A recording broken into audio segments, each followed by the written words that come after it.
Nigeria is among the 30 high TB burden countries due to limited access to TB screening and testing services. But with support from USAID, the National TB Program, the Stop TB Partnership, and aligned stakeholders, Bashir Ahmad, a local radiographer, is able to set up and run systematic rapid screenings in Nigeria's most remote areas. He is on the front line, saving lives, cycling to hard-to-reach communities using the ultra-portable digital X-ray system and computer-aided detection or AI software. C'est ma responsabilité de prendre les examens en termes de positionnement du patient et puis de prendre les échantillons éventuellement. Le CAD4TB aide énormément parce qu'en réalité, il peut détecter la tuberculose à un stade très précoce. Ça, c'est la première image. Et deuxièmement, la cartographie de chaleur peut vous montrer autour de la poitrine ou dans les zones de la poitrine s'il y a des patchs particuliers. Vous le verrez avec vos yeux même. C'est ma ville, c'est ma communauté, c'est mon peuple. Donc c'est un rêve. Et donc je veux leur rendre, les aider en faisant ce travail. C'est ma passion. Je veux suivre mon rêve, suivre ma passion.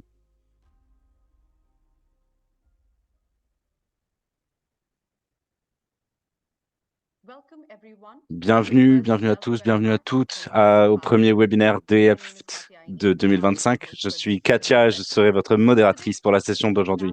Aujourd'hui, le sujet, c'est de naviguer l'intelligence artificielle au-delà de la tuberculose, les bénéfices et les opportunités. On passe à la diapo suivante, s'il vous plaît. Nous voyons comment les dépistages des radiographies thoraciques conduits par intelligence artificielle peuvent aller bien au-delà de ce que nous pouvons faire aujourd'hui, avec en particulier énormément de conditions respiratoires différentes. Mais est-ce que ces attentes sont réalistes et qu'est-ce qu'on peut vraiment attendre en termes d'intelligence artificielle dans le diagnostic de l'imagerie? Aujourd'hui, nous sommes rejoints par des experts de toute la planète qui vont discuter de l'imagerie médicale et de l'intelligence artificielle dans ce domaine-là, avec en particulier ses limitations, ses bénéfices et les challenges que cela peut amener. On aura donc le professeur de Bram von Ginneken du Centre médical de l'Université de Radboud, le professeur Rodney Elric de la division de médecine occupationnelle à Cape Town, en Afrique du Sud, le professeur Helen Hales, qui est la professeure sur les maladies infectieuses et la santé internationale à l'école d'hygiène et de médecine tropicale de Londres, en plus d'être la directrice de Zambart. Nous sommes aussi rejoints par Edwin Klinkenberg, mon collègue, qui va nous parler d'établir la confiance dans les technologies émergentes de l'intelligence artificielle. On passe à la diapositive suivante, s'il vous plaît. Avant de commencer le webinaire d'aujourd'hui, deux petites choses que je voudrais vous dire. Tout d'abord, ce webinaire est interprété simultanément en français, en espagnol, en russe et en langue arabe. Pour écouter, vous pouvez donc cliquer sur le bouton d'interprétariat et sélectionner la langue de votre choix. De plus, je me doute bien que nous avons tous des questions pour toutes les sessions, tout ce qu'on va couvrir aujourd'hui. Donc, si vous avez des questions, vous pouvez cliquer sur le bouton questions Q&A en bas et inscrire vos questions. Nous aurons une session de questions-réponses à la fin du webinaire et on y répondra à vos questions. Si nous avons trop de questions et qu'on ne peut pas répondre à la vôtre, ne vous inquiétez pas, on vous enverra un document avec les réponses de toutes ces questions après le webinaire. On passe à la diapositive suivante, s'il vous plaît.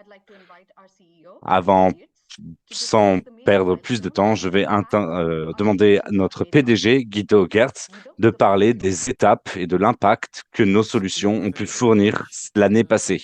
Guido, c'est à toi. Oui, merci énormément. Je pense qu'on peut déjà passer à la diapositive suivante, s'il vous plaît. Oui, très bien, parfait. Donc, tout d'abord, je voudrais vous remercier tous et toutes de prendre le temps d'être à ce webinaire aujourd'hui, en cette période d'instabilité et d'incohérence un petit peu dans le monde, en particulier pour les gens qui sont extrêmement affectés par les gels des financements USAID et de toutes les autres problématiques gouvernementales qui ont lieu à l'heure actuelle. Et donc, on fait cette présentation. C'était presque vieux jeu de parler de solutions de santé équitables et, et qu'on pouvait garder sur la durée et durable, mais il est important de garder ces valeurs parfois avec sur tout ce qui se passe en ce moment. Donc, je vais vous donner une introduction rapide sur ce que nous faisons ici dans notre rapport annuel d'impact. Donc, nous sommes une entreprise sociale et notre impact est extrêmement important. C'est l'une des choses les plus importantes. On n'est pas ici pour faire du marketing. On fait aussi un rapport financier, mais on essaye chaque année surtout de rester très discipliné, de montrer réellement de faire ce rapport d'impact, ce qu'on a atteint en termes d'impact. Vous pouvez le télécharger vous-même un petit peu plus tard si vous voulez. Il y aura un QR code, un type de code que vous pouvez scanner, mais on y reviendra. Je vais revenir moi sur les résultats principaux. La diapositive suivante. Alors, tout d'abord, nous sommes une corporation, une entreprise sociale B Corp certifiée. Voilà, beaucoup de gens nous demandent ce que ça signifie être une entreprise normale ou B Corp. Nous sommes aussi pour le profit, mais nous sommes comme une ONG commerciale. On a la même mission, mais personne ne nous finance. Euh, Nous nous concentrons le plus principalement pour nous pour éradiquer la tuberculose et améliorer les soins maternels ou les soins de maternité. Donc, nous faisons partie des United Nations Global Compact, hein, donc avec les responsabilités, les politiques de responsabilité sociale et durable. On fait partie aussi du Million Lives Collective, donc on essaie d'améliorer la vie de gens qui vivent avec moins de 5,5 dollars par jour. Et vous voyez ici des awards ou des marques de reconnaissance que nous avons reçues l'année dernière. L'année dernière, nous avons eu le Health Tech Award et au niveau du Financial Times, on a été dans les top 250 meilleures compagnies 2 années d'affilée et on a reçu plusieurs récompenses très prestigieuses. Ma mère était très fière de moi d'ailleurs. On passe à la diapositive suivante. Donc, juste pour vous donner un petit aperçu des expériences sur qui nous sommes, pour les gens qui connaissent Delft Imaging, on a créé en tout début, on a d'abord commencé des machines de radiographie, et c'est en 2007, en gros, qu'on a commencé vraiment avec cette histoire d'intelligence artificielle, et éventuellement, c'est ça qui a changé le marché tout entier. Là où on faisait du dépistage avec des analyses d'expectoration et avec en plus des radios thoraciques et l'intelligence artificielle, on a pu ajouter beaucoup plus de dépistage, des choses qu'on a fait dans le monde occidental au niveau des années 60 et 70 du siècle précédent, mais qui était complètement impossible si on n'avait pas suffisamment de médecins dans d'autres lieux et qui a commencé à devenir possible.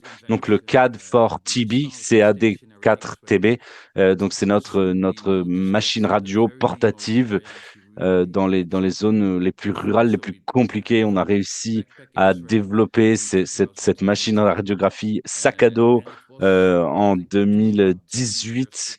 Donc, ça a été la box. Et donc, il me semble, ou 2016. Et c'est là où on a vraiment pu commencer à amener ces solutions. En 2021, on a pu mettre en place, on a eu tellement de demandes pour cette solution-là, ces agréments, ces cadres de travail. Et beaucoup d'entreprises ont commencé à faire des choses similaires, ce qui est une très bonne chose, puisque donc le plus tôt on pourra éradiquer la tuberculose si tout le monde s'y met. Et donc, à l'heure actuelle, beaucoup d'attention se met dans les ultrasounds, donc dans les échographies. Aussi, pour la tuberculose, on a remarqué qu'il est très difficile dépister les femmes enceintes jeunes. Et donc, là, pour la tuberculose, on veut se concentrer vraiment sur la radiographie pédiatrique aussi. J'en reparlerai un petit peu plus tard. Ensuite, donc, au niveau de notre rapport d'impact, on doit être extrêmement transparent, bien sûr. On peut être tenu responsable de ce qu'on dit et de ce qu'on fait. Je trouve que c'est très difficile de parler de l'impact parce que c'est trop facile de dire, allez, de mettre les items très délibérément, de choisir, de vous montrer comment ces chiffres sont formés, sur quoi ils sont basés. Et en général, on peut dire que donc on a dépisté plus de 32 millions de personnes grâce à notre intelligence artificielle. On est actif dans plus de 85 pays à l'international, donc partout dans le monde. Et on a donc des partenaires de services dans 85 pays. C'est aussi une chose très importante à réaliser. Les solutions totales, c'est les radios et l'intelligence artificielle. À la base, nous étions une organisation de radiographie qui avons développé notre intelligence artificielle et donc on sait à quel point ça peut être difficile de mettre ces installations sur le terrain et donc de fait, on forme beaucoup de nos partenaires de services également. À l'heure actuelle, vous voyez à droite le taux de livraison. On voit quand on dit une livraison, elle aura lieu en avril, eh bien, dans plus de 96% du temps, elle a lieu en avril. Donc voilà. Au niveau des demandes techniques, ça aussi c'est très important. On répond dans les 20 minutes et on essaye vraiment de faire baisser ce chiffre chaque année et on voit que la satisfaction client est de 4,8 sur 5. Et de fait, on voit qu'au niveau des formations aussi, on a eu de très très beaux retours, puisque que c'est très important. Après tant de décennies de créer ce genre de solution, de livrer ce genre de solution, on sait que acheter une solution, c'est quelque chose, mais l'installer, la maintenir, la garder en action pendant des années et avoir tout le monde formé pendant des années, c'est très important aussi pour garder le client heureux hein, dans toute cette aventure. On passe à la suivante. Donc voici ce qu'on a fait cette année au niveau des améliorations. Donc ici, on voit le Delft Light, donc la légèreté. On a doublé la capacité. Quand on est dans un lieu très très rural ou très très retiré, ça peut être très difficile. Au lieu de faire 200 expositions, donc 200 radios par jour, on peut maintenant en faire 400 par jour. Donc on a augmenté et on a reconçu le sac à dos aussi. Il est plus compact, il est plus léger, il est plus facile à transporter et à porter. Voilà, on a aussi amélioré la conception pour qu'on puisse faire plus d'examens radio multifonctionnels, pas juste pour la TB, mais aussi l'abdomen, un petit peu les voies respiratoires en règle générale. Euh, on va parler aussi un peu plus tard, on va beaucoup parler de 4 for TB, CAD4TB. Donc on a aussi amélioré cette année la version 8, donc pas seulement les spécificités pas juste sur le score de TB, mais aussi sur le score d'anormalité, ou de voir s'il y a une normalité ou une anormalité au niveau de la poitrine. Pour les gens qui ont lu les derniers rapports de trouvailles ou de découvertes, ça peut être très spécifique d'avoir toutes ces choses anormales au niveau de la poitrine qui peuvent donner des faux positifs sur le terrain. Et donc, à l'heure actuelle, on se concentre beaucoup sur le score normal, anormal. Mais encore une fois, mes collègues vont en parler un peu plus un peu plus tard. Une autre chose, une solution très spécifique qu'on appelle CAD4 silicosis pour les industries minières en particulier, donc la silicose. Et là, c'est important, c'est que donc on a cette intelligence artificielle là de l'échographie, donc on n'est plus dans les radios, on est dans l'échographie et ça peut être très très compliqué. Là, on a cette intelligence artificielle depuis déjà 7 ou 8 ans avec avec pour voir si votre poitrine est normale, basée sur une échographie même du bébé. Et donc, le côté pédiatrique pour nous, c'est d'un développement très nouveau, entre guillemets, hein. Ça fait déjà des années qu'on travaille dessus, mais qui a vraiment beaucoup de choses à faire à l'heure actuelle pour nous, dans nos nouvelles versions, nos nouvelles solutions. Il est facile de dire que nous avons un superbe produit et que nous nous en sortons bien, mais c'est plus important encore que nos clients confirment cela. Et donc, et que dans le rapport d'impact, on voit beaucoup de clients établis qui confirment ce que leur expérience a été ou est. Voilà, vous pouvez les contacter vous-même si vous le souhaitez, discuter avec eux de leurs expériences avec nos produits. En voici quelques-uns dans le rapport d'impact. Ils ont déjà travaillé avec nous depuis plus de 10 ans pour certains. Voilà, on passe à la suivante, s'il vous plaît. Alors, pas pour ne prendre trop de votre temps, mais voilà, beaucoup de choses qui ont été dites en tant que corporation B Corp. On réinvestit beaucoup d'argent dans de nouvelles innovations. Et donc, le Loss for TB, par exemple, et l'intelligence artificielle, donc de l'échographie, ce sont des choses très importantes, mais on veut aussi faire des activités extra. Et donc là, c'est là où on a la Delft Foundation, qui est concentrée sur l'autonomisation de la femme, sur l'aide aux enfants et qui, cette année, en 2024, on s'est beaucoup concentré sur le club de coding, de code, où on apprend aux enfants des compétences d'informatique et des compétences en intelligence artificielle. On a aussi soutenu l'UNRWA, donc les efforts. euh, on ne fait pas de politique, mais on a soutenu les efforts de l'UNRWA en Palestine. Si les gens souffrent trop, on aime aider. C'est ce qu'on a fait l'année dernière énormément. Euh, voilà. Et puis, il y avait le dernier point aussi. Il y a eu la fondation Delft. On a fait une balade en vélo pour Shirati. Donc, c'était une course de 300 kilomètres pour soulever des financements. Si vous avez des idées d'activités qui vont dans les allocations et qui sont pour l'autonomisation de la femme ou ce genre d'objectif, faites-le nous savoir. On fera ce qu'on peut. Ok, on passe à la suivante. Enfin, c'est l'une de mes dernières. Ici, ce sont nos recherches pour cette année. On veut renforcer la détection des cas et soutenir donc la santé maternelle et de maternité et soutenir la fin de la tuberculose. On veut renforcer les systèmes de santé.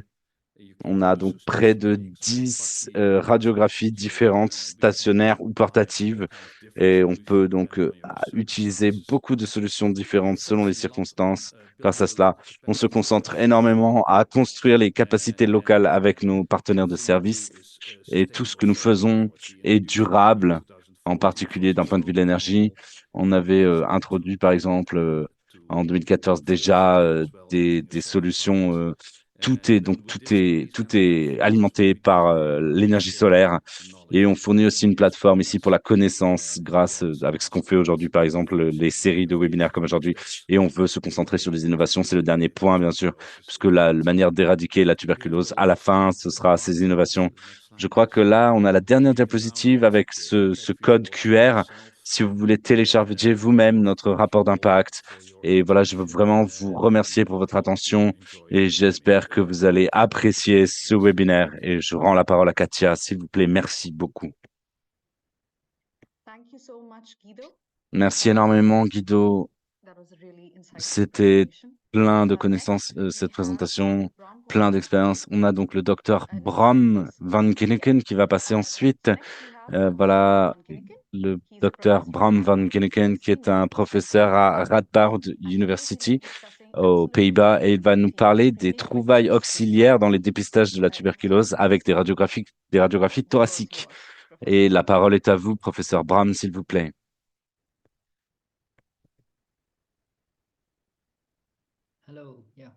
Bonjour, oui, merci. Voilà, alors je vais essayer moi-même de faire mon partage d'écran. Est-ce que vous voyez mon écran? Oui, tout à fait, tout à fait. Ok, excellent.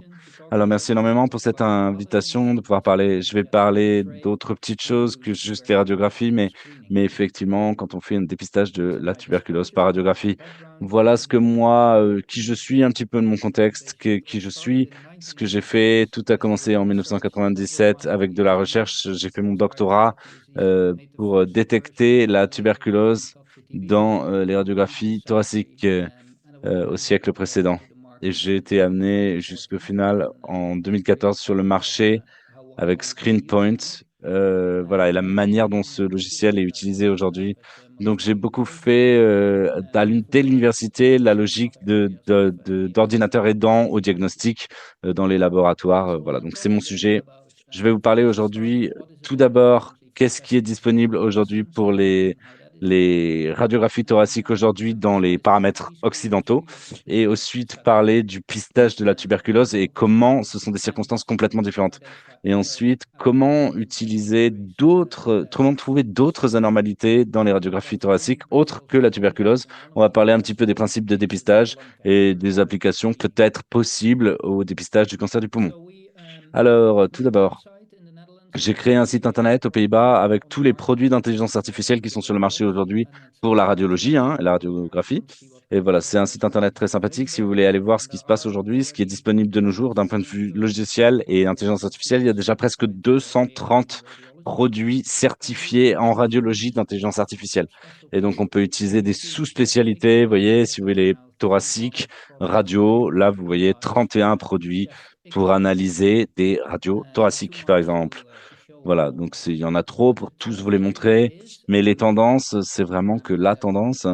et là je vais souligner ça très, très particulièrement avec ce programme, c'est qu'on essaye de trouver toutes les anormalités qu'on puisse voir dans une radiographie thoracique. Donc il y a ici un produit d'une entreprise australienne qui peut voir jusqu'à 124 trouvailles en quelques secondes. Et là, ce qu'on voit, c'est que ces entreprises aujourd'hui commencent à écrire des rapports de radiologie. Et donc ici, c'est dans des circonstances occidentales où il y a énormément de radios thoraciques sur lesquelles on peut faire des rapports et très peu de radiologues. Et donc, ça pourrait augmenter l'efficacité. Cependant, il faut réaliser qu'on n'en est pas encore là.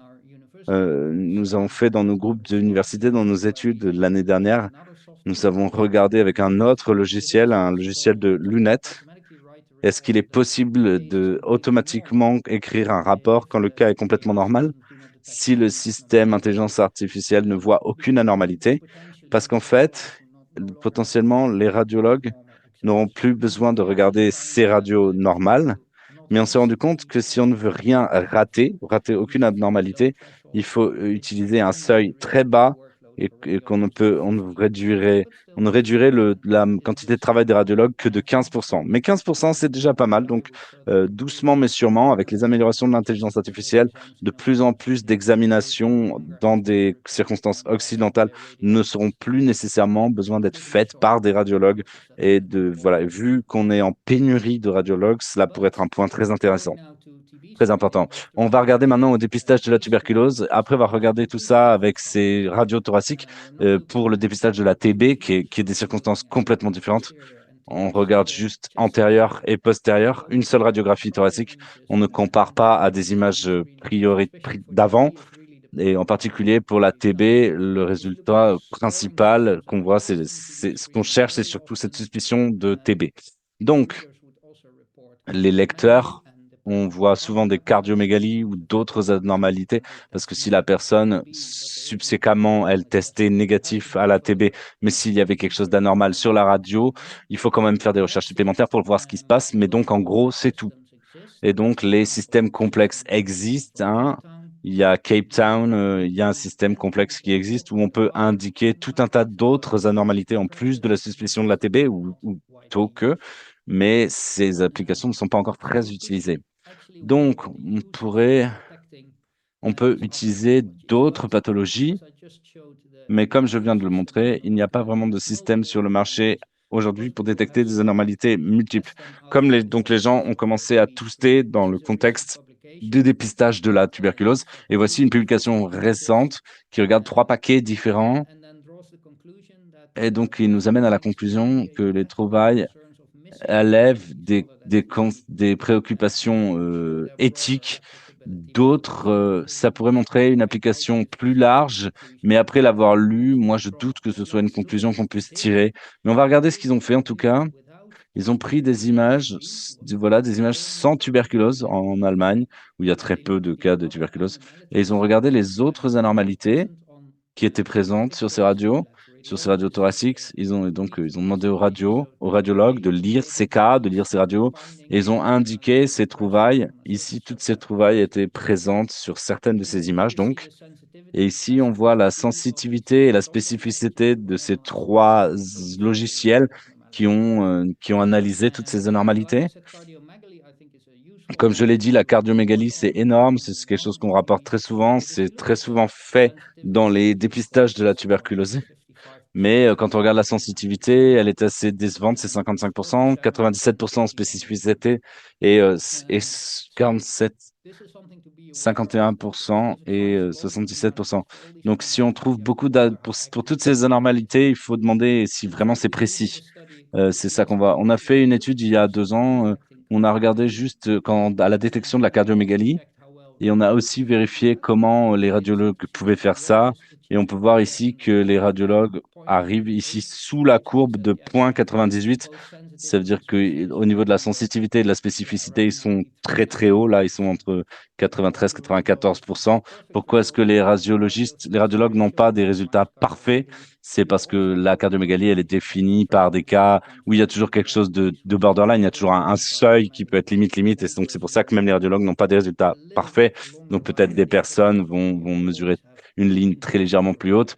Donc, c'est normal qu'il y ait une petite variabilité sur ces données-là, mais il est vraiment possible de faire ça avec plus de 90% de précision. Et donc, on voit ici que la ligne bleue, c'est les logiciels hein, qui fonctionnent donc aussi bien que le radiologue. Voilà, si on trouve les poumons et le cœur, si on segmente ces structures et qu'on fait les bonnes mesures avec le logiciel, on peut trouver ici, on a la ligne bleue. Voilà, ce que le logiciel fait, lui, met juste une étiquette cardiomégalie, oui ou non. Mais nous, ici, ce qu'on avait fait, c'est qu'on avait mesuré les structures, on lui avait aidé à mesurer les structures.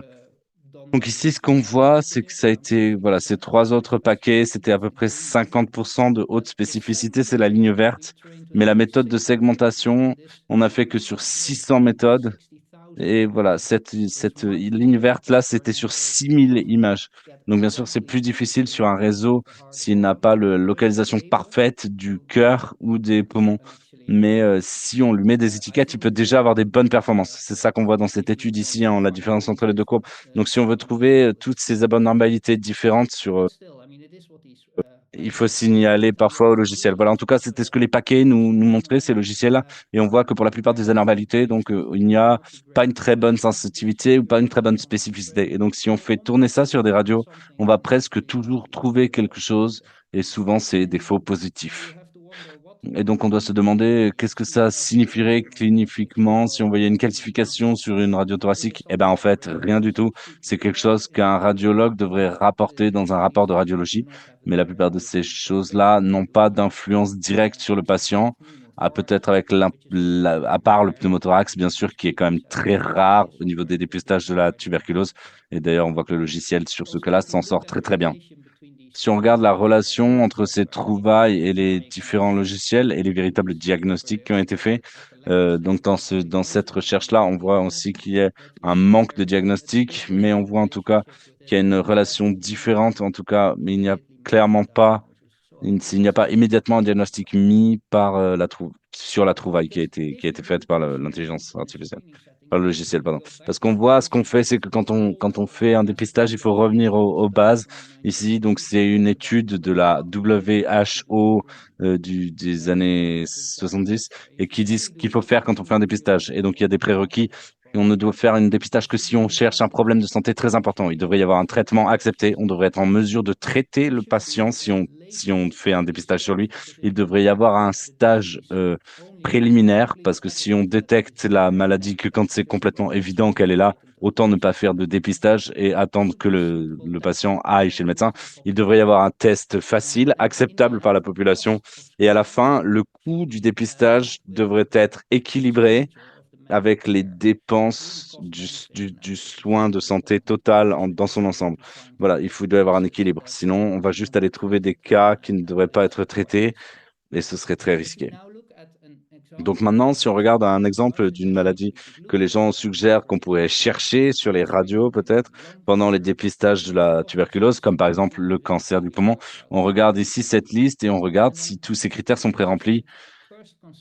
La première chose, on devrait envisager dans votre population, si vous cherchez la TB, est-ce qu'il y a beaucoup de cancers du poumon qui sont en général prévalents que chez les gens plus âgés qui ont fumé ou énormément fumé ou qui fument énormément. Et ce n'est pas toujours le cas dans les dépistages de la tuberculose.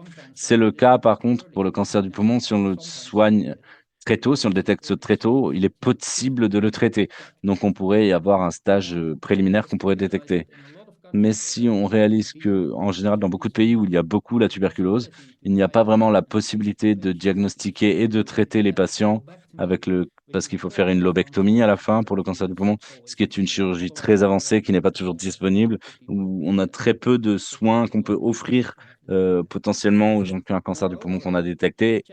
Et en plus, les radios du poumon ne sont pas un bon test pour le cancer du poumon. C'est le CT scan qui est un bon test et qui est recommandé.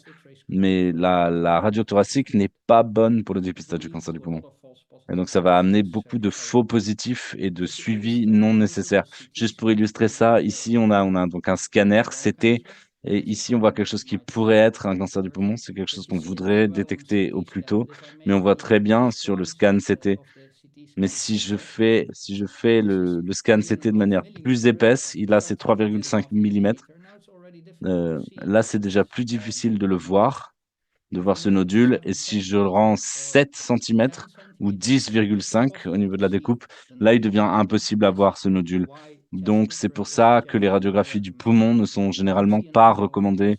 Quand on voit une nodule sur une radio du poumon, c'est que c'est déjà plus gros que ça et c'est déjà souvent un cancer du poumon métastasé et c'est pas traitable. Donc, c'est là où on doit faire attention à cet équilibre du dépistage.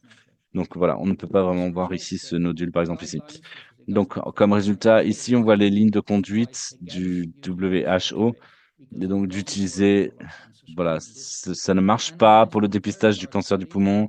Ça a été dans le Journal of the American Medical Association en 2011, qui a bien indiqué effectivement, ils ont trouvé que les radiothoraciques, les dépistages par radiothoracique n'amenaient pas à une baisse des décès des cancers du poumon. Ils ont aussi montré, ils ont fait un énorme dépistage aux États-Unis avec le scan CT. Et là, ça avait montré pour le coup que ça marchait pour le dépistage du cancer du poumon, mais ils avaient utilisé un groupe de contrôle avec les radiographies justement, et donc ils avaient bien montré, et ce qui a montré bien que ce groupe de contrôle montrait bien que donc les radiographies thoraciques, ça ne marche pas pour le dépistage du cancer du poumon. Donc voilà, on est un peu sceptique de ce côté-là. Faites attention quand on interprète les données. Il s'agit d'une publication récente ici, d'une étude qui a été faite au Vietnam, où ils ont essayé de faire du dépistage du cancer du poumon à l'intérieur même du dépistage de la tuberculose, et cela a montré que après avoir cherché 135 000, 136 000 personnes, ils avaient trouvé des personnes avec des nodules malins, mais juste 133 d'entre eux avaient été diagnostiqués avec un cancer du poumon, donc c'est 0,1%.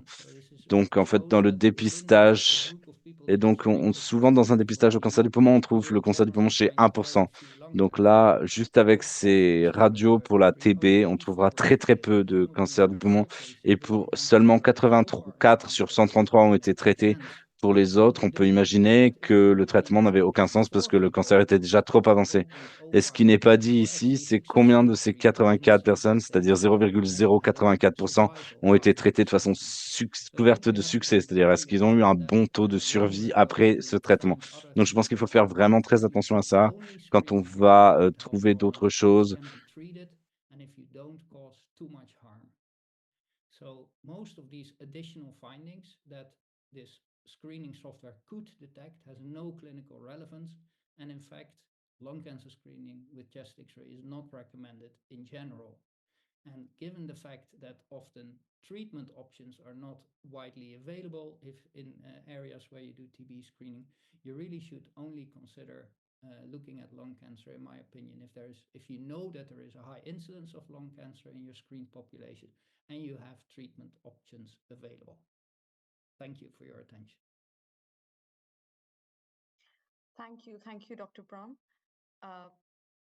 So before I introduce the next speaker, I just wanted to go through some of the instructions that I gave in the beginning. So if you have any questions about any of the session that you hear today, kindly put it in the Q&A box so that we can answer them in the end of today's webinar. Additionally, for the people who've just logged in, this webinar is being simultaneously interpreted in Arabic, French, Spanish, and Russian. So in order to hear the webinar in the language of your choice, just click the interpretation button and select the language in question. Next slide, please. Yeah. Without much wasting more time, I'd like to introduce our next speaker. I'd like to invite Professor Rodney Elric. Professor Elric is a research scholar from the Division of Occupational Medicine, University of Cape Town, South Africa. Picking up from his presentation from last year, today he's going to be talking about CAD in silicosis screening, moving beyond accuracy to adoption. Next slide, please. Welcome, please. Rodney. You can hear me clearly? Yes, I can. Yes, thank you. Yes, so my disease follows on or the presentation about this particular disease, silicosis, follows on quite closely. Unlike lung cancer, silicosis. Alors, ici, la maladie, je suis un petit peu, il s'agit de la silicose. qui est associée aussi à la tuberculose. Très souvent, c'est des populations similaires. Et ma perspective, ça a été d'étudier ces problématiques importantes en même temps. Je m'occupe donc de la médecine occupationnelle, qui n'est pas toujours la même chose que la santé publique. Et je viens un lieu dans le monde où il y a énormément de taux de tuberculose, et de sida aussi, ainsi que de silicose. Donc, c'est pour ça que j'en ai fait mes sujets.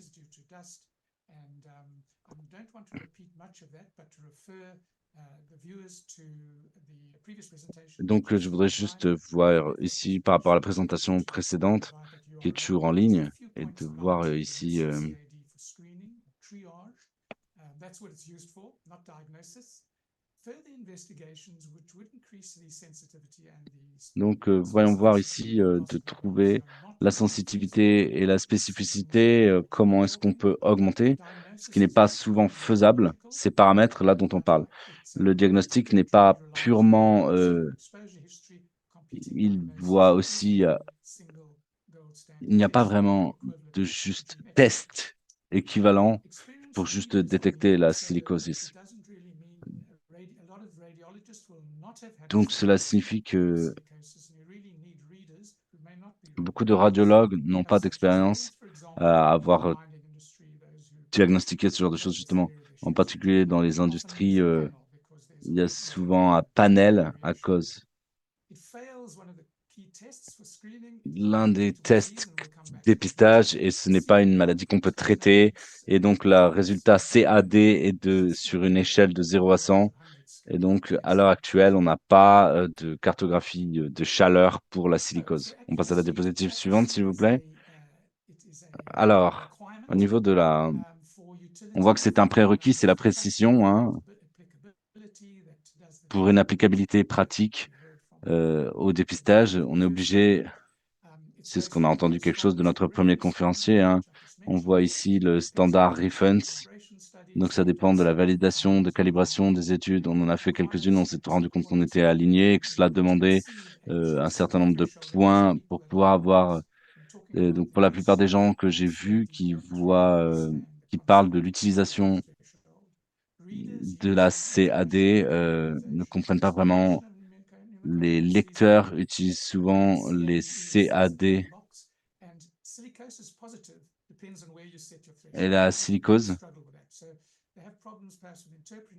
Ça dépend un peu où on met le seuil, et donc c'est difficile à trouver ici d'un point de vue de la sensibilité et de la spécificité.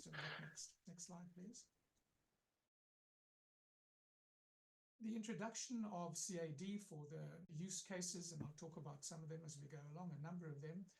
Donc, on voit par défaut ici, dans la plupart des cas, pour créer un cas, pour se défendre un peu comment faire ces dépistages de la silicose, ce qu'on peut utiliser tout d'abord, ce sont les coûts. Donc, on voit ici que les logiciels, les équipements et leur maintenance sont assez larges.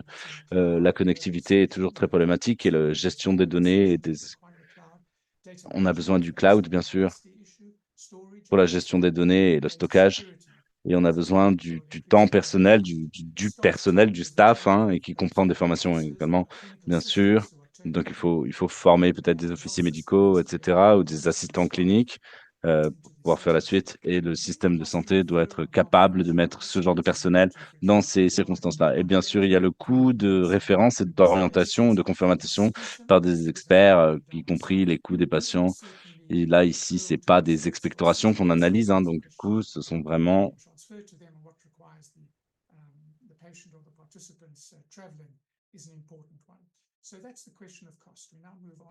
Donc, c'est la question des coûts pour le dépistage de la silicose.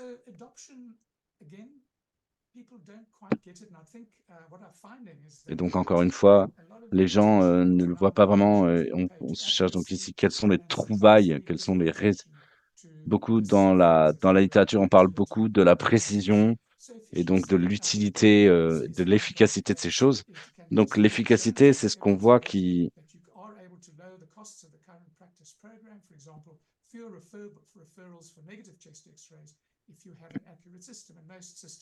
Donc, si vous avez un système précis, la plupart des systèmes sont en général à peu près sensibles, hein, et à peu près précis.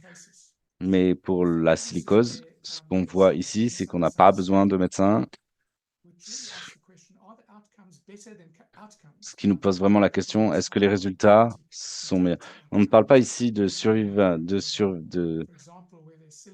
on ne parle pas vraiment du cas de survie, on parle vraiment juste du point de vue du diagnostic, mais est-ce que le dépistage de la silicose sans médecin, est-ce que ça fonctionne mieux?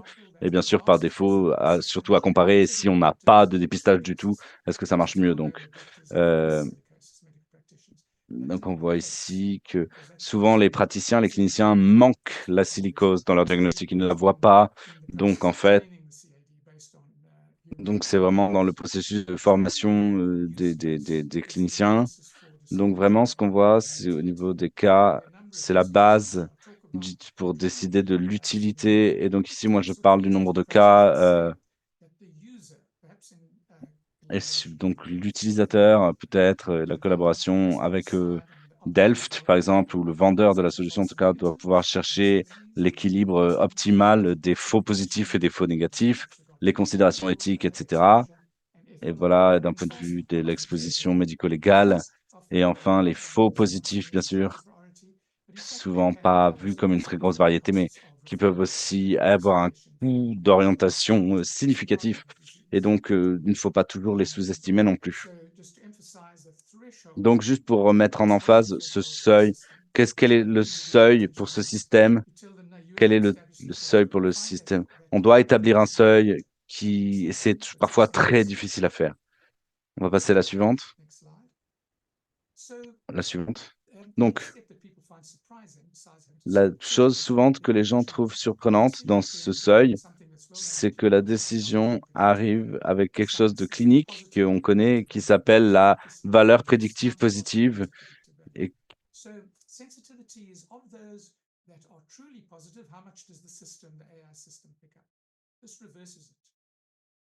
reverses it quite fundamentally.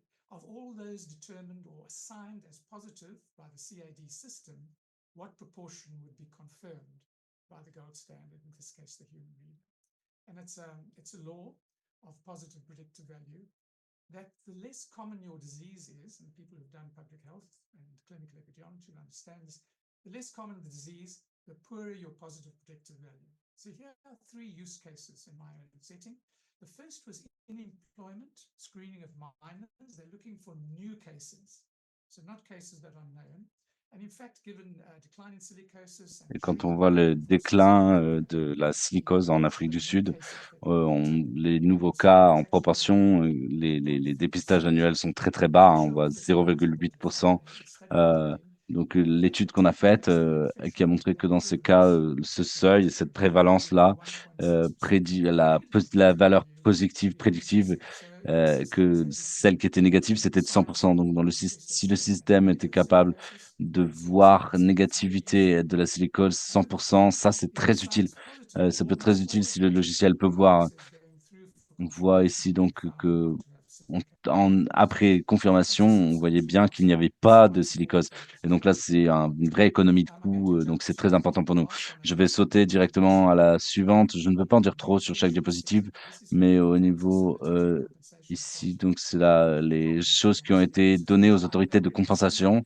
Et là, donc ils ont été dépistés. Des gens, ils s'étaient rendus compte qu'il y avait même parfois des cas qui avaient une prévalence des demandes de 25% des gens de compensation avec ce même seuil. Le système n'a pas changé, mais c'est un système CAD. Donc là, il est cherché sur le contexte des cas utilisés. Et là, on voit qu'on atteint 63,6% de valeur prédictive positive. Et l'exclusion reste la même. Donc, c'est-à-dire que la silicose n'est pas là. Et donc, de fait, jusqu'à 2 tiers des cas identifiés par le CAD en réalité avaient la silicose. Et donc ça, c'est très utile aussi. Donc voilà, c'est ça qui fait partie de l'aventure que l'utilisateur doit faire. On passe à la diapositive suivante. Nous avons essayé, on regarde les applications d'autres façons justement à utiliser. Donc le focus a toujours été sur un seuil, le système binaire. Mais en fait, comme nous avons un système de compensation particulière avec beaucoup de triage qui est demandé, qui est nécessaire, des milliers de pas, de cas qui passent dans le système sur des 5 ans avec des centaines de demandes donc de compensation, Et donc, le CAD était de réduire le poids de tout ça. Et donc, le directeur et un docteur dans le panel et une lecture de radiologie. Il y a beaucoup, beaucoup de personnel et d'expertise pour chaque cas. Et donc, c'est là où effectivement l'intelligence artificielle pourrait augmenter l'efficacité ou le logiciel pourrait augmenter le s- et souvent, les difficultés de distinguer la silicose et la tuberculose arrivent dans cette zone, ce que j'appelle la zone de l'incertitude. Et c'est la zone du milieu, donc. Donc, on voit le modèle ici à deux seuils avec l'axe X. Vous voyez ici donc que ça ne vient pas avec son propre seuil. Il n'y a pas d'emphase là-dessus, hein. Il faut que nous, on mette notre propre seuil pour le système, pour que le système utilise et qu'il dessine lui-même. Donc ici, on avait choisi deux seuils, le seuil MPV, et donc le 12 pour le seuil le plus bas et 72 pour le seuil le plus haut. Et donc c'est là c'est ce qu'on a, on a les zones de haute confiance. Si les seuils c'est le CAD est négatif silicose, en dessous donc de 12, c'est quasiment certain, c'est presque confirmé. On voit ici qu'il n'y a il y a qu'une seule exception, hein, c'est le petit carré noir, donc le faux négatif. Et pour l'autre seuil, c'est encore plus petit. On voit ici, on voit qu'il y a très peu de positifs, mais on voit que le CAD, quand on utilise ce seuil-là, va identifier correctement la plupart de ces positifs. Il n'y a que 4 cas qui sont des faux positifs après double confirmation. Et dans la zone du milieu, c'est là où on est non classifié.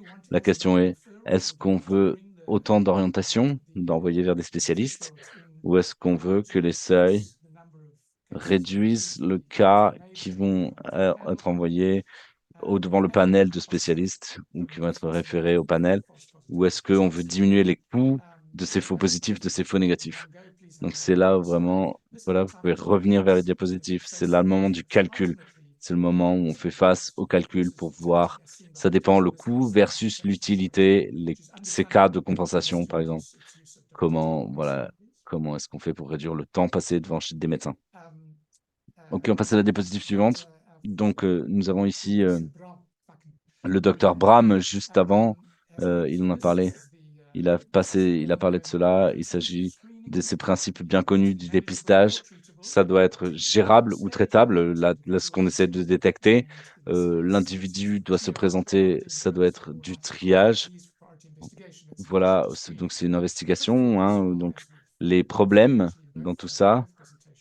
Ce qu'on a vu dans les deux présentations, c'est que quand il y a une prévalence base, et quand il y a des spécificités pas optimales, c'est-à-dire pas à 100%, on aura donc des valeurs prédictives basses et qui vont faire que la plupart des cas n'auront pas la maladie. Et donc, ça augmente les cas, le stress, et ça peut créer un problème. Il peut y avoir une perte de travail parfois. Les effets de l'investigation, c'est pas juste le temps, mais il peut y avoir des complications de la biopsie, des infections, des dommages, etc. Où on peut avoir le fait que des gens doivent se déplacer jusqu'à un hôpital régional ou local, etc., qui aurait un CT scan. Donc, on peut très vite avoir des problèmes. Le coût et le bénéfice, le ratio peut être différent selon les individus, les communautés ou selon la perspective institutionnelle. En particulier, les gens, par exemple, qui ne comprennent pas voilà, ou d'autres personnes qui ont justement une assurance médicale et qui donc pensent que le dépistage c'est très bien et génial. Mais voilà, ça peut vraiment varier selon les pays, selon les individus, les communautés. Donc, pour en revenir à la silicose et aux bénéfices du dépistage ou du triage, on va avec les travailleurs actuels, les gens qui à l'heure actuelle ont encore des cas, des choses qu'on voit dans les domaines miniers. Et donc voilà, il y a des procès en cours. Voilà, ils sont partis, donc voilà, les risques sont très très hauts pour les mineurs. Donc la détection préliminaire ou très tôt, le but, c'est que d'un point de vue occupationnel, le but de la détection très tôt d'une maladie occupationnelle, c'est de s'assurer que l'employeur peut s'engager à faire cet investissement pour réduire ça, ce qu'il a. Le petit problème, c'est qu'il y a dépistage, mais pas d'action.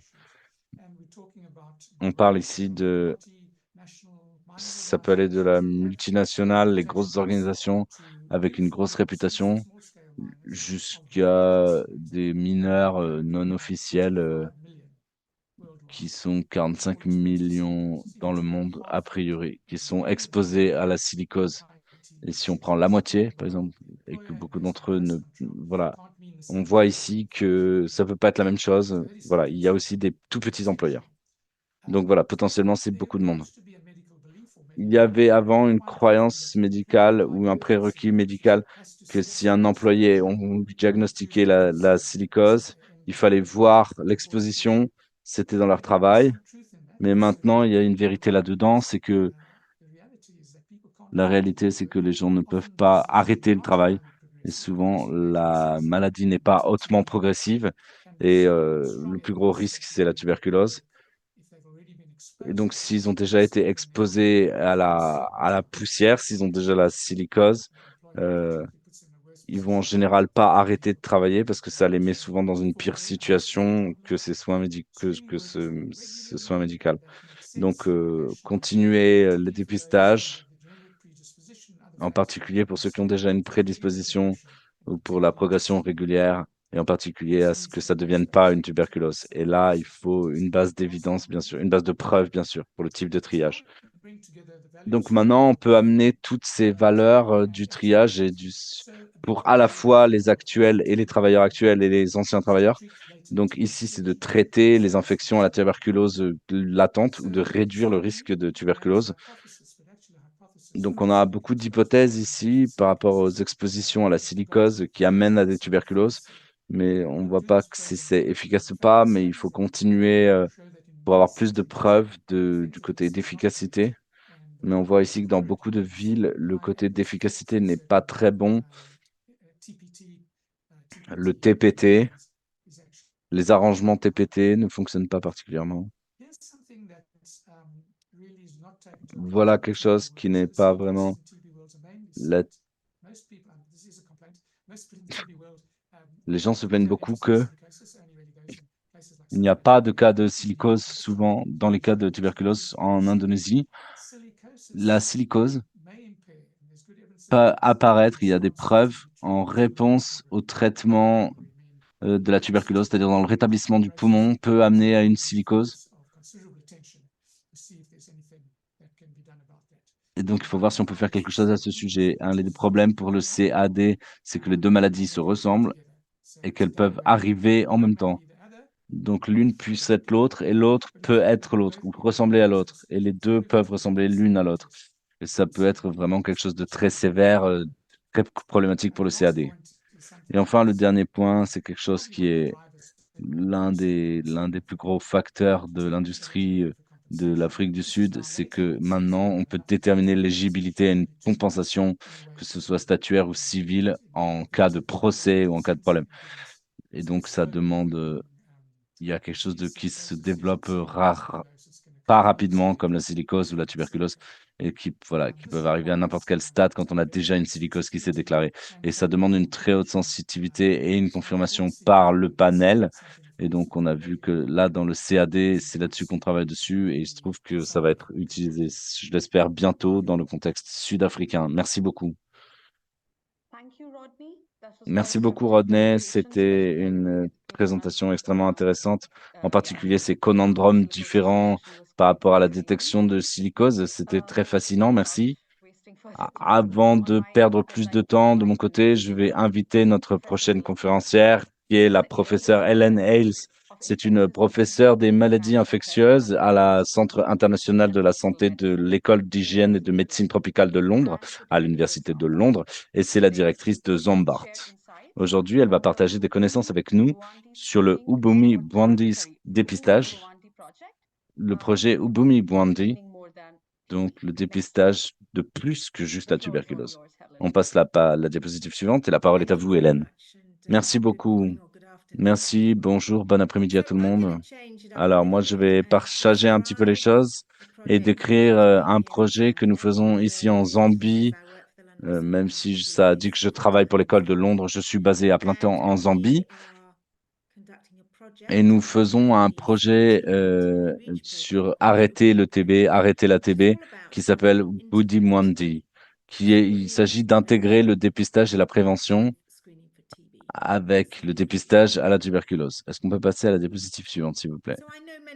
Alors, je sais que beaucoup de personnes sur cet appel sont des experts en tuberculose, mais je voulais vraiment juste ramener des problématiques clés euh, par rapport au rapport de la WHO de l'année dernière par rapport à la tuberculose mondiale. 8,2 millions de personnes ont été diagnostiquées avec la tuberculose en 2023, et c'est le chiffre le plus haut de tous les temps. Et les décès mondiaux, les incidents augmentent. La TB est à nouveau en première place de la cause d'infection principale de mort dans le monde. Et nous sommes vraiment pas en chemin pour mettre fin à la tuberculose. Et donc, on doit réfléchir plus et plus dur sur comment on la dépiste, comment on prévient son apparition, et particulièrement dans des situations difficiles comme l'Afrique du Sud, comme je viens d'en parler, ou la Zambie, dans les paramètres compliqués, dans les circonstances compliquées. Alors, la Zambie est l'un des 30 pays au monde où les incidents de TB, où l'incidence de la TB est immense. Elle est très, très forte dans la population. La Zambie a également une très haute incidence de maladies non pleines de comorbidités, et il y a beaucoup, en plus de la malaria, c'est pour les maladies non communicantes, et pour les services. Donc, il a été plus difficile de fournir ces services pour ces maladies.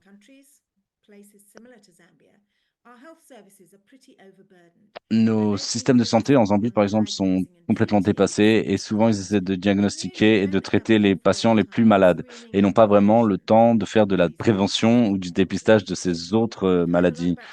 On a beaucoup vu de choses sur le dépistage ou les lignes de conduite du dépistage. On en a beaucoup entendu parler aujourd'hui. Il y a beaucoup de maladies aujourd'hui où le dépistage peut donner peut-être une chance de diagnostic et de traitement aux patients. Donc, nous avons décidé d'essayer d'intégrer des services de prévention pour la tuberculose et dans ce projet et d'autres maladies. Donc, juste pour vous donner un petit peu le contexte, le background, nous avons fait ce projet dans une communauté à côté de Chipulcosù, qui était à Ndola. Donc, c'est une des régions minières. Et donc, la population de à peu près 50 000 personnes, une population où moi je travaille depuis à peu près 20 ans. Et en ce temps, j'ai fait 2 sondages de prévalence de TB, et je me suis rendu compte que la prévalence de la TB ne baissait pas et qu'elle était très haute. Et donc, on devait essayer de faire quelque chose pour voir si on pouvait réduire la prévalence de la TB. Donc, on passe à la diapositive suivante. Je m'excuse, il y a beaucoup de choses sur beaucoup de choses sur cette diapo. On essaie de vous montrer tous les services différents que nous avons intégrés en même temps. Tout d'abord, nous voulions ajouter du dépistage plus près de chez les gens et reconnaître qu'il y a une infrastructure gouvernementale dans cette communauté, le reconnaître, mais qu'elle est déjà très occupée. Il y a beaucoup de choses avec plein de gens malades. Donc, nous avons décidé que pour le bien-être, pour le dépistage, c'est des gens qui, a priori, vont bien à l'heure actuelle. Il fallait qu'on mette en place quelque chose dans la communauté. Donc, on a créé un hub de communauté. Et donc, je vais vous en dire un peu plus dans les diapositives suivantes. Mais donc, dans ce hub communautaire, nous avons invité toute la communauté à venir avec notre but, que soit qu'on fasse du dépistage, qu'on l'offre à tout le monde au moins une fois par an. Et donc, c'est une radio thoracique annuelle, mais aussi d'autres dépistages, comme par exemple le VIH, les addictions aux drogues, des soutiens nutritionnels, bien sûr le dépistage de la TB, pour d'autres maladies, voilà, la pression artérielle, faire du dépistage pour le diabète, fournir des informations sur des cancers communs, le cancer des testicules, faire aussi du dépistage du cancer, et aussi faire aussi de l'éducation aux soins, à la santé, à la vie. Nous orientons les individus qui ont des conditions, qui ont besoin d'autres choses, à l'infrastructure de santé. Et dans l'infrastructure, ils font aussi un dépistage similaire, un peu comme ce qui se fait dans le hub de la communauté. Ensuite, donc, qu'est-ce qu'on a fait dans la dernière année de ce projet? Nous avons développé tout d'abord ce hub communautaire. Voilà, c'est un bâtiment qui appartient à la mairie. Voilà, vous voyez à gauche à l'image de gauche, voilà, que là, il manquait la moitié du toit, il y avait des fuites partout.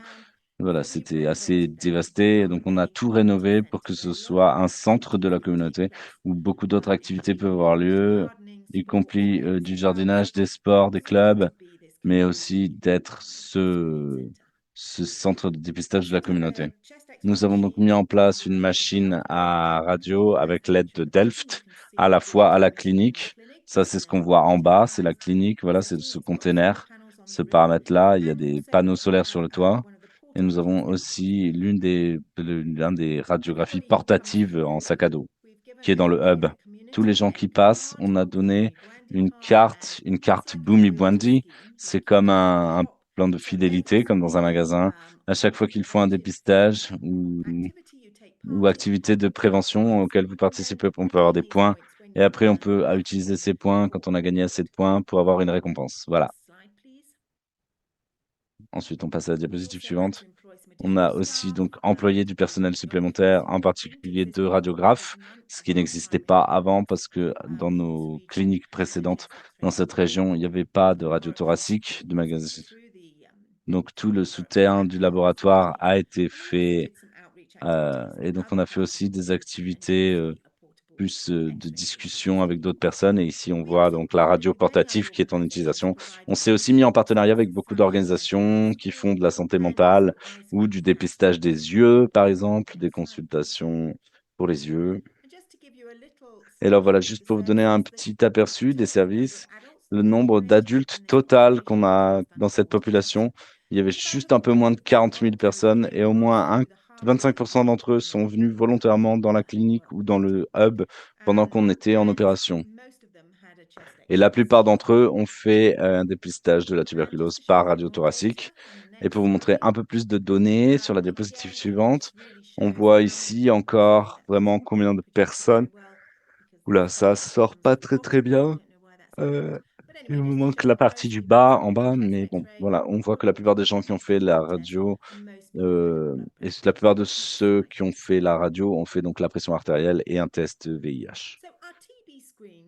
Donc notre dépistage tuberculose, demander aux gens est-ce qu'ils avaient des symptômes ou d'avoir un score CAD plus de 50. Et en faisant cela, on a augmenté le nombre de gens qui a une tuberculose confirmée bactériologique et de confirmer les diagnostics. Et on avait une clinique de comparaison pas très loin pour qu'on puisse comparer le temps. Et donc, on a montré qu'il y avait vraiment une augmentation significative entre les gens diagnostiqués avec la tuberculose grâce à ça. On a aussi trouvé que les gens commençaient un traitement avant la confirmation bactériologique de la tuberculose. Et tout ça était basé sur des radios. Et donc, on a reconnu qu'il n'y avait pas d'autres algorithmes alternatifs pour d'autres maladies des poumons en place à ce moment-là. Et donc, je viens de vous montrer cette radio des poumons. On voit ici un homme qui a 45 ans. Il a eu des historiques de TB en 2018 et il est venu avec des douleurs thoraciques. Il fume, il tousse, il n'a pas le sida, travaille dans la mine. Il a donc plusieurs facteurs de risque pour les maladies des poumons, mais son expectoration était négative à la TB. Et donc la question vraiment pour la clinique, ils aimeraient savoir, ils voudraient lui donner le traitement de la tuberculose parce qu'ils voient que cette radio, elle est anormale, mais on voit ici qu'il a juste un historique de TB. Et donc pour vous montrer ça en chiffres, encore une fois, je ne vais pas vraiment tout faire en détail, mais c'est une diapositive qu'on a montrée à la réunion de l'Union l'année dernière ou du syndicat l'année dernière. Quand on fait ce dépistage sur ces presque 9000 personnes, on voit que 900 d'entre eux ont été reconnus comme étant soit des symptômes doux, soit des signes sur la radio qui pouvaient indiquer la TB. On a pu faire donc une expectoration, un échantillon d'expectoration sur certains nombres d'entre eux, et à la fin, 244 d'entre eux on a pu voir vraiment qu'ils avaient la tuberculose. Donc ça en fait 420 qui soit avaient des symptômes, soit des changements à la radio, des modifications sur la radio qui n'ont pas de la tuberculose. Donc qu'est-ce que eux ils avaient? Est-ce qu'on leur a donné des traitements? Qu'est-ce qui leur est arrivé? On passe à la suivante, s'il vous plaît. Ce qu'on a décidé de faire, ça a été d'appliquer pour la vague suivante, qui sera la vague 11, notre TB Reach, avoir le modèle Ubumi Bwandi, qui veut dire ma santé, mon choix. Hein, c'est ça qu'on va appeler pour l'avenir. C'est comment intégrer le dépistage des maladies des poumons dans ce modèle qu'on a déjà créé pour avoir des meilleurs diagnostics pour la pneumonie, pour les maladies des poumons post-TB, pour le COPD, donc le BPCO, pardon, la bronchopulmopathie chronique obstructive. Et qu'est-ce qui pourrait, pour essayer de prévenir les maladies pulmonaires aussi? On a vu une très haute proportion de fumeurs, donc on veut essayer de mettre en place un programme pour arrêter de fumer et de mettre en place des thérapies de prévention de la tuberculose. On a aussi reçu plus d'argent de la fondation qui nous aidait, et donc pour essayer de donner des informations au cancer du poumon dans cette communauté. On passe à la suivante, s'il vous plaît. Alors, et c'est ici, donc, il y a un peu plus de couleurs, voilà, mais c'est la même chose. Ici, les zones en rouge, ce sont les choses qu'on ajoute.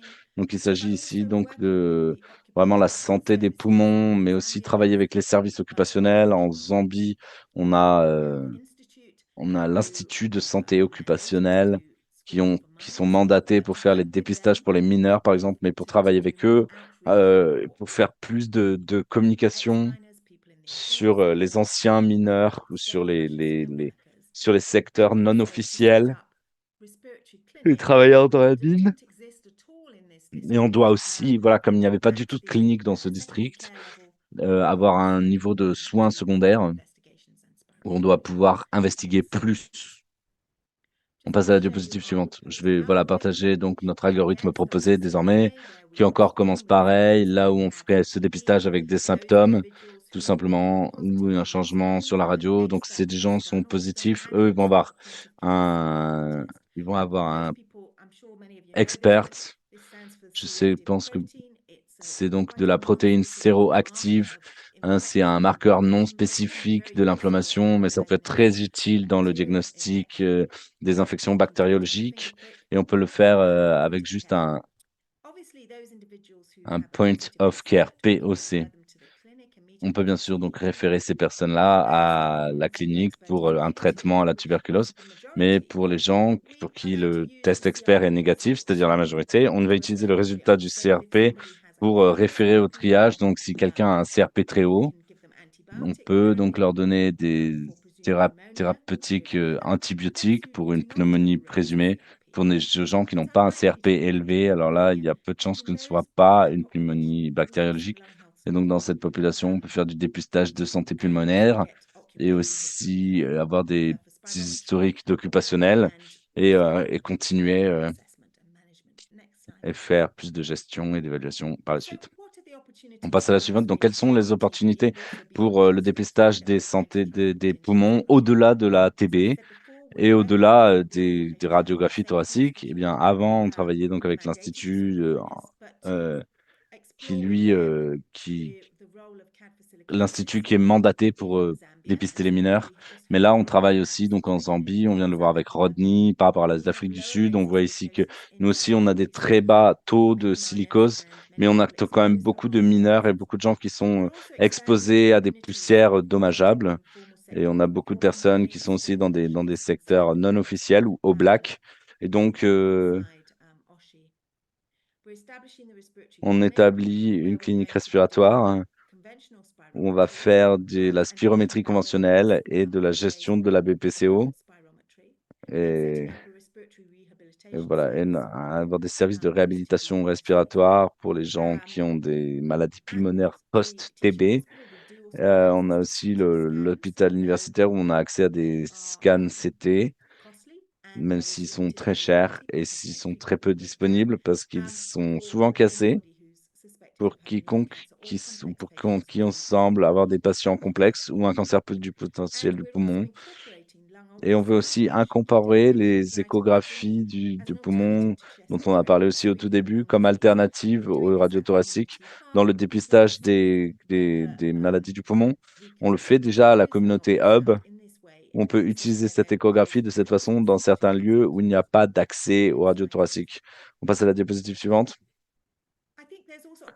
Je crois qu'il y a aussi des opportunités pour continuer l'éducation médicale. On est très fiers de notre réunion virtuelle où les radiographes ou les radiologues nous présentent des patients avec des hauts scores CAD et on a des physiciens, des spécialistes comme moi-même, on a le personnel de la clinique, on a tout un tas de gens qui sont là, qui sont présents et qui partagent leurs expériences, qui discutent de toutes les radios et on apprend les uns des autres. Et je crois aussi qu'on commence à voir vraiment les bénéfices d'avoir des radios annuelles et ou des radios répétées. Et donc là, on voit cette personne qui est venue l'année dernière. C'était donc la radio à droite et elle a l'air plutôt normale. Et le score de CAD, il est de 6. Et il est revenu il y a juste 2 semaines pour sa répétition, sa radio thoracique annuelle. Et là, on voit qu'il a plutôt ce qui semble être une consolidation dans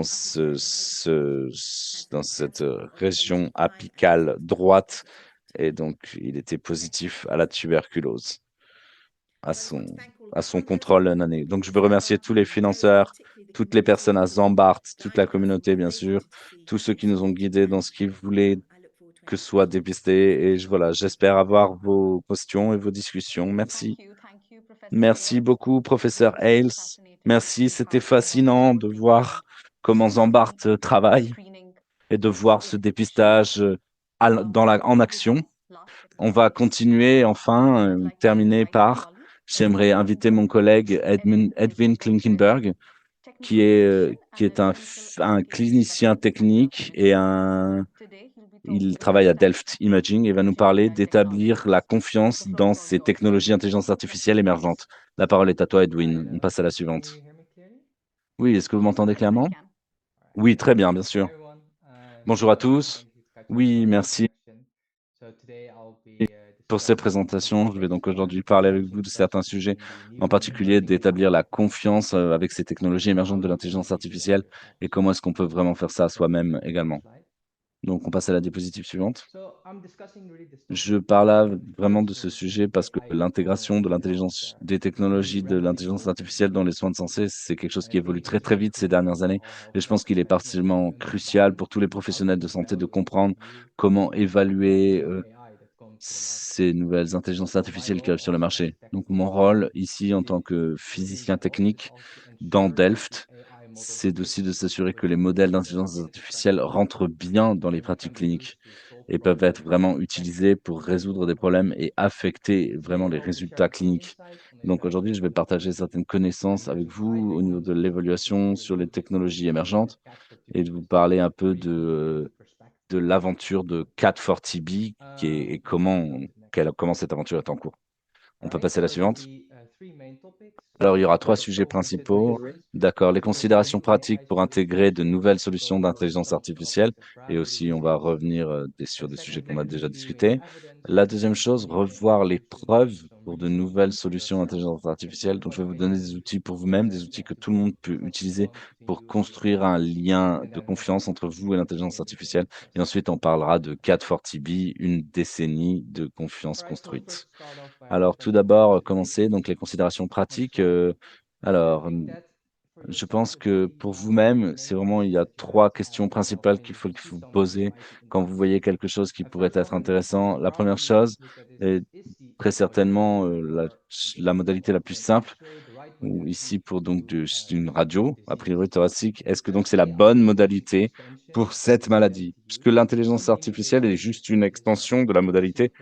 Donc, parfois, on peut avoir des problèmes si on a la radio de base. Le problème de la radio pourrait s'appliquer à l'intelligence artificielle.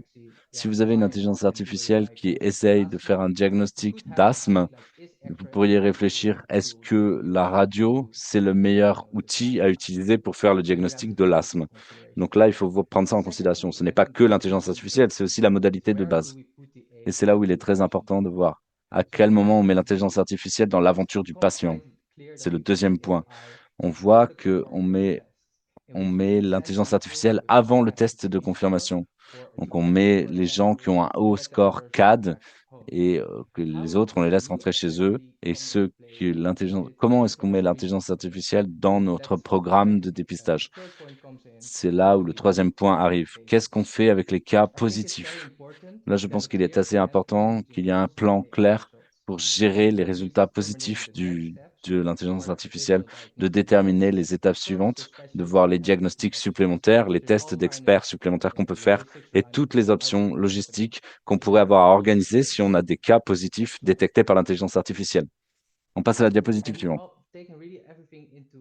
En prenant tout cela en compte, nous voulons vraiment nous concentrer sur 3 sujets principaux, puisqu'on est dans des programmes de dépistage, donc on veut que les choses soient simples. Keeping it simple, garder les choses simples. Augmenter la performance grâce à l'intelligence artificielle, bien sûr. Et on veut aussi s'assurer que certaines images radiologiques ne sont pas des maladies. Certaines choses qu'on peut voir à la radio ne sont pas des maladies. Donc, une des choses qu'on a fait pour CAT4 TB, c'est qu'on veut le garder simple. Donc, on avait 3 scores principaux qu'on a déjà montré, qui ont déjà été montrés par un des conférenciers précédents. Donc, la première chose, c'est la première chose qu'on regarde, bien sûr, c'est le score de TB. Donc, il est basé sur la référence bactériologique et ce score spécifique prédit si un patient va être positif à un examen bactériologique. Ensuite, on a donc le score d'abnormalité qui est sur une référence radiologique. Là, on détecte les anormalités du champ du poumon et cela inclut peut-être des effusions de la télectase, un pneumothorax, une nodule ou des infiltrations. Et enfin, on a le CTR ou cardiothoracique ratio qui là peut nous indiquer une cardiomégalie. Et en combinant ces 3 scores, nous savons que dans un paramètre avec beaucoup d'utilisateurs et beaucoup trop d'informations, cela peut affecter et cela peut compliquer toute l'aventure du patient sur des gros volumes. Donc, on se concentrait là-dessus. Je crois que Bram a aussi parlé de cela, mais moi j'ai un article différent d'ailleurs à discuter. C'est ce qu'on voit avec beaucoup d'intelligence artificielle sur le terrain aujourd'hui, c'est qu'on voit une augmentation de la performance si on regarde les anormalités générales, quand on combine le tout en un score. Et là, on voit vraiment ce qu'on a, une augmentation de la performance par rapport aux autres nodules, aux autres approches. Voilà, tout ce qui a été détecté par cette intelligence artificielle spécifique. Enfin, et je pense que là aussi, c'est très important à prendre en compte, c'est que les maladies sont vraiment quelque chose de différent aux particularités radiologiques. Donc ici, on peut voir que, par exemple, cela peut aider au diagnostic d'une maladie, mais c'est souvent non spécifique. Par exemple, une consolidation ou une effusion pleurale. Il peut y avoir beaucoup de maladies qui peuvent montrer une consolidation dans une radio thoracique, mais cependant, montrer un signe de consolidation ne veut pas signifier que nous devons traiter le patient pour cette chose-là spécifique. Ça peut être quelque chose qui n'a pas besoin d'être traité, ou alors ça peut être des options de traitement très différentes. Donc, il faut faire attention à ces features, ces modifications radiologiques, qui ne sont pas nécessairement liées à une maladie. Donc, une chose auquel nous voulons faire attention, et on met vraiment une emphase là-dessus, que nous faisons du dépistage. Je pense que c'est très important. Nous, quand nous ne devons ne pas gaspiller nos ressources. Dans les paramètres où nous sommes, nous savons que cela affecte aussi le nombre de personnes que nous pouvons traiter si nous faisons cela. Donc, nous voulons vraiment que les gens et que l'intelligence artificielle impacte le nombre de traitements à la fin. Donc, ensuite, nous générons aussi des nouvelles intelligences artificielles qui arrivent sur le terrain.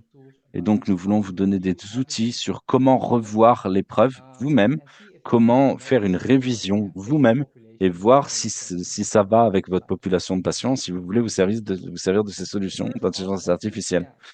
Donc là, ce qu'on voit ici, beaucoup de ces articles font très peur, mais il y a des astuces un peu faciles pour voir si certains des résultats pourraient être applicables pour vous. Et c'est vraiment de regarder les auteurs. Qui sont les auteurs? Qui a écrit cet article? Est-ce qu'on peut voir de quelles institutions ils arrivent? Et toutes ces choses d'intérêt. On devrait souvent déclarer, ça devrait toujours être déclaré dans un papier, dans une recherche, dans un article, pardon. Et donc, on doit regarder aussi les articles revus par les pairs. Si les contenus de l'article ont été revus par des pairs et d'autres chercheurs, c'est très bien. Ensuite, je crois ici, ça vient toujours du même article que je vous montrais. Et donc, on doit toujours regarder quelle population a été utilisée pour l'étude. Est-ce qu'on peut appliquer cela à nos propres paramètres ou est-ce qu'on doit prendre en considération quand on interprète les résultats? Par exemple, ici, cette étude, elle a été faite dans un pays à très bas taux de TB en Allemagne et n'ont utilisé que les radiothoraciques anormales. Donc, c'est en prenant ces 2 facteurs en compte, est-ce que vraiment ça s'applique au dépistage que moi je veux faire là chez moi, où j'ai mon intelligence artificielle dans mes circonstances à moi? On passe à la diapositive suivante. Et enfin, encore une chose, je crois qu'il faut bien regarder, c'est quand on regarde les résultats, je pense qu'il faut bien, les gens souvent se disent, OK, regarde, notre intelligence artificielle fonctionne très bien. Il faut continuer à regarder les chiffres. Dans ce cas, on voit toujours ces 4 statistiques clés. La plupart des gens ici savent la spécificité et la sensibilité. Mais ce que je vois aussi, c'est que la positive predictive value et negative predictive value sont aussi très importantes pour voir vraiment l'impact que l'intelligence artificielle pourrait avoir dans nos paramètres. Et donc ici, dans cet exemple, sur ce papier, vous pouvez voir que l'intelligence artificielle Nodule a des performances plutôt pas mal en termes de sensibilité, de spécificité, plus haut que 85%. Mais quand on regarde le PPV et le NPV, le PPV surtout, on n'a que 11,8%, ce qui signifie que si vous avez 9 personnes qui ont un positif au nodule, 8 sur ces 9 patients n'ont pas en réalité un nodule dans leur radio thoracique. C'est-à-dire qu'on aura un seul cas positif et 8 cas où on perd des ressources à faire un suivi ou à faire une vérification. Donc, quand on regarde ces chiffres, ça peut être très important. Est-ce que ça va affecter nous dans nos paramètres et dans nos circonstances? Est-ce que ça va nous affecter? C'est très important. Ensuite, on passe à la suivante. Au-delà d'aller plus loin dans la recherche, vous devriez aussi regarder les fabricants. Donc, par exemple, ici, c'est nous, hein, Delft Imaging. On a notre manuel, on fournit à nos utilisateurs des informations et souvent on met ces manuels compréhensifs et très, très complets qui sont faciles d'utilisation pour les utilisateurs, qui expliquent comment le produit est utilisé, mais aussi quelles sont les limitations ou les contre-indications du matériel, etc. Et là, si vous voulez utiliser une nouvelle intelligence artificielle, il faudrait toujours approcher le fabricant ou la personne qui vous la livre et demander vraiment les limitations, les contre-indications, les possibilités, les bénéfices, etc. de ces nouveaux produits, hein. Et ensuite, on va passer donc au dernier chapitre où on va comparer et voir comment Cat for TB vraiment a construit au niveau de l'utilisateur et de nous-mêmes et la WHO une vraie relation de confiance sur cette dernière décennie. Alors, donc, cela a commencé vraiment en 2007 avec le premier prototype, ce qui signifie que cela fait déjà presque 20 ans maintenant, avec sa première mise en place en Afrique du Sud et en Zambie en 2011. Cat4TB a été certifié CE en 2015 et cela lui a pris 6 ans de plus avant que la WHO vraiment l'utilise dans son CAD pour le dépistage TB. Donc, s'il peut y avoir beaucoup de temps entre le moment où un produit fonctionne et un moment où il fonctionne dans tout un type de circonstances et de paramètres différents avec des publications diverses et variées et des reconnaissances réelles. Donc, diapositive suivante, Cat for TB, on a plus de 110 articles publiés dans des journaux revus par les pairs, pas juste dans un pays, mais dans plus de 25 pays, au moins 25 pays qui ont validé et qui ont publié à propos de Cat for TB. Le produit a été utilisé dans des paramètres de dépistage de masse dans des prisons, pour des réfugiés, pour des migrants. Euh, et il a testé et il a trouvé des comorbidités et des caractéristiques de patients. Et on sait donc qu'il fonctionne pas juste chez les patients sans le VIH ou sans diabète, mais en comorbidité dans une population diverse de patients. Et ça a vraiment, je crois, donné à la confiance à la WHO, c'est ce qu'il voulait par rapport à CAD4TB. Ça a été ses comorbidités, c'est le fait qu'il continue à fonctionner avec ses comorbidités. Et enfin, je pense que c'est aussi notre travail et je pense que nous sommes très fiers d'être transparents, de maintenir notre transparence, d'essayer toujours autant que possible de l'être et de faire cela sur les sujets suivants. Donc, nous essayons toujours de maintenir l'indépendance de la recherche autant que possible, de faire des recherches indépendantes qui sont publiées sur nos limitations, mais aussi sur nos points forts. Nous promouvons et nous partageons ces études indépendantes qui soulignent les forces et les limitations de nos solutions. Et nous fournissons aux utilisateurs un accès facile aux preuves sur tous les types de dépistage et sur toutes les populations de patients. On organise ce type de webinaire aussi pour soutenir le partage de connaissances. Et bien sûr, on offre aussi des évaluations pour les utilisateurs où là, on leur permet de tester les produits selon leurs standards et leur population de patients à eux également. On passe à la diapositive suivante. Donc, pour conclure, la mise en place de CAD, on a vraiment une fierté de la mise en place attentive pour s'assurer du bénéfice des patients. On promouvoit la validation externe et la recherche qui sont essentielles avant d'adopter une nouvelle intelligence artificielle ou un nouveau produit ou une nouvelle solution quelconque. Et en règle générale, nous pensons que la transparence et la bonne pratique clinique, ça devrait être au cœur de toutes les préoccupations des fabricants. On passe à la suivante. Merci à tous d'être venus et je vais rendre la parole à Katia. Merci, merci énormément, Edwin. C'était très intéressant, tout en particulier d'un point de vue organisationnel ici. On passe à la diapositive suivante, s'il vous plaît. Alors, maintenant, je veux appeler notre directeur manager, Florent Geertz, qui va gérer la question-réponse. Florent, c'est à toi.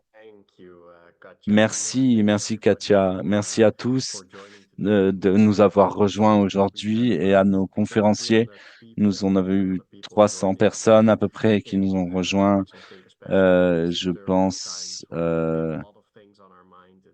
nous avons beaucoup de choses qui nous arrivent. Nous avons beaucoup de questions sur ce que les gens ont, s'ils auront la présentation, s'ils ont l'enregistrement, si les conférenciers nous donnent disent qu'ils sont OK pour le partager, on va le partager. Nous avons eu un certain nombre de questions. Si vous ne connaissez pas notre format, ce qu'on fait, c'est qu'on essaye d'utiliser une ou deux questions en direct et celles auxquelles on ne peut pas répondre. Plus tard, vous aurez une feuille de questions-réponses avec les réponses à toutes les questions qui ont été posées. Merci. Voilà. Si au moins votre question n'est pas choisie, au moins vous aurez l'enregistrement et vous aurez le document. Donc, pour regarder certaines des questions, il y avait une question de Daniel qui disait quelle est la possibilité de trouver TB et d'autres maladies du poumon combinées et quel est le rôle de l'intelligence artificielle dans ça. Et ça m'a donné une bonne matinière de tout un peu, de, de résumer un peu tout ce qui a été dit. On l'a dit vu par le docteur Bram, c'est que le CAD peut fonctionner bien avec entre la partie normale et la partie anormale, avec un bon niveau d'attention d'autres éléments, comme par exemple le cancer du poumon, le dépistage et d'autres considérations pour ce genre d'application. Le professeur Rodney a bien touché sur la silicose, mais de manière très liée à la tuberculose, bien sûr, dans ses paramètres, et la combinaison possible d'appliquer l'intelligence artificielle là, et la manière dont c'est applicable. La professeure Helen, elle, comment a expliqué comment il regarde d'aller au-delà de la TB et de s'étendre dans la santé des poumons, dans leurs activités. Et donc l'algorithme proposé auquel il regarde, on en a bien parlé avec Edwin aussi également. Donc, je pense qu'on a pu montrer des perspectives différentes au niveau des limitations et des considérations à prendre en compte. Et on a eu une ou deux autres questions. Il y en a une que je voulais vraiment demander au professeur Rodney, peut-être, de commenter, qui était la question de Didier, qui demandait quelle est la précision du diagnostic. So can I clarify the question? Do you mean Alors, est-ce que silicosis je peux... plus disseminated TB? Alors, Silicotuberculosis, yeah. alors est-ce que c'est la silicose Well, we've plus got la good TB? evidence that if Alors, on someone's a une bonne got preuve TB, que si their quelqu'un a eu la sensitivity tuberculose par le passé avec une sensitivité, toxicity, particularly une of spécificité, pardon, plus CAD14 particulièrement de inhibitors, CAD, CDR7, euh, etc. et c'est bien établi dans la littérature, oui, Like each other. et que voilà, les I deux se think the ressemblent. principle is Je crois que le this. principe, c'est que Struck me when listening ça to m'a Helen frappé presentation, quand that j'écoutais people who Hélène, have TB in a les high gens qui montrent la silicosis, TB when TB is a little dans un lieu de haute silicosis is silicose, a copper où il y a, belt, voilà, they comme par may exemple la not Copperbelt, ça to peut ne see pas être silicosis possible or de voir la silicose nodulation ou when it's ou de also voir les associated nodules TB. So sans les associer immédiatement à la tuberculose. Donc là, ce qui devrait être fait, si le diagnostic de TB est placé, c'est que ça devrait être ramené en voyant, en imaginant qu'on a des nodules sur les poumons, sur la radio des poumons, hein. La personne devrait revenir aussi, parce que la silicose, on doit faire le diagnostic une fois que la TB a été traitée. Mais la silicotuberculose, même clairement, arrive dans une zone, une grosse baisse Et là, on a un problème de précision comme le CAD reproduit la frustration humaine par rapport à ces deux maladies-là, hein. Ok, merci beaucoup, professeur Rodney. Ensuite, il y avait une question, je crois, qui touchait un peu sur le dépistage du cancer du poumon à travers le scan CT. Et là, j'aurais bien voulu soutenir ça avec le professeur Bram. Donc, dans les paramètres de pauvres dans des pays pauvres, si le CT, le scan CT n'est pas très disponible et les radios thoraciques sont un peu plus disponibles et qu'il y a beaucoup de considérations là-dessus, est-ce que les gens devraient voir ça? On sait que le scan CT, c'est la manière recommandée, c'est la modalité recommandée, mais s'il n'est pas disponible, est-ce qu'il ne faut pas déjà utiliser ce qui est précisément sur place, à savoir les radios thoraciques, même avec leurs limitations, ou comment est-ce qu'on fait par rapport au système de santé? Est-ce qu'on devrait considérer les options de traitement? Est-ce qu'on devrait faire un dépistage du cancer du poumon? Qu'on devrait juste ne pas y penser du tout? Comment est-ce que vous voyez ça? Je pense que c'est très difficile. Je pense que ça dépend du contexte local. Je pense que la chose principale avant de faire des dépistages du cancer du poumon, c'est d'avoir du traitement en place. Parce que ce n'est pas juste le scan CT, c'est que après on a un diagnostic du cancer. C'est qu'après il faut faire des suivis en CT, voir si un nodule grandit. Ensuite, il faut faire une biopsie pour avoir un diagnostic définitif. Et ensuite, on pourrait faire une chirurgie. Euh, c'est difficile de pouvoir avoir une biopsie qui est guidée par le scan CT. Est-ce qu'on peut faire une biopsie précisément sans scan CT? Vraiment? Est-ce qu'ensuite on a besoin d'un pathologue? Et après, on a besoin d'une chirurgie thoracique qui est très compliquée. Donc, je pense que même dans les pays occidentaux qui, qui veulent faire du dépistage OCT, scan, beaucoup de pays n'ont pas les infrastructures suffisantes. Seuls les centres spécialisés seraient tout à fait capables de traiter ces cancers après le dépistage. Donc, il faut regarder toute la chaîne. Je pense qu'il faut regarder toute la chaîne. Et vraiment, il s'agit d'un système de santé complet. C'est un problème de système de santé complet qu'il faut résoudre si on veut commencer à faire du dépistage de cancer du poumon. D'accord, c'est clair. Et je pense que parfois, dans les discussions que j'ai eues avec des gens à ce sujet, c'est vrai qu'on touche un peu du doigt ça et les gens disent souvent de manière simple, est-ce que c'est pas au moins de savoir le poids du problème, au moins on trouve des choses avec des radios, mais au moins de savoir quelle est la magnitude du fardeau du cancer du poumon. Et ensuite, on peut aller s'asseoir et faire tous les suivis après. Mais est-ce que vous pensez qu'il y a quelque chose à dire sur ce sujet ou est-ce que vous pensez vraiment qu'on devrait ne pas voir ce point de vue à cause de ces challenges que vous venez de décréter ici, que ce soit dans le diagnostic ou dans le traitement sur les paramètres particuliers? Oui, je pense que les gens oublient que la tuberculose, c'est une maladie très intéressante parce il y a un traitement très peu cher et très efficace. C'est juste des antibiotiques et presque tout le monde est soigné. Et c'est assez unique. Le cancer du poumon, c'est très, très difficile. C'est une maladie très difficile à soigner et on doit commencer très tôt. Il faut avoir beaucoup de choses en place. Donc, ça peut être intéressant de savoir, oui, mais ce n'est pas la raison principale pour moi de faire un programme de dépistage, en tout cas. Oui, merci pour ça. C'est très intéressant. C'est aussi très clairement, c'est pour nous, en tant que développeur intelligence artificielle, c'est tout un sujet. C'est une question qu'on reçoit souvent. Est-ce qu'on peut utiliser l'intelligence artificielle pour telle application, ou pour la pneumonie, ou pour le cancer du poumon, ou pour tout ça, pour tout ça. C'est aussi pour ça qu'on voulait mettre en place ce webinaire, parce qu'on est très optimiste et qu'on veut voir les applications et les implications de tout ce qu'on fait, mais on veut aussi voir les limitations à ce sujet. Et donc, on dit toujours, on doit avoir trois choses pour avoir une application solide d'intelligence artificielle dans un domaine médical. C'est un, on doit avoir quelque chose qu'on peut techniquement faire, qui va fonctionner. Je pense que les gens doivent envisager qu'il y a un challenge, qu'il y a besoin d'une solution, parce que dans beaucoup de cas, on ne va pas construire une intelligence artificielle voilà, on veut techniquement que l'intelligence artificielle qu'on puisse le faire, pas juste parce qu'on voit un problème dans ça.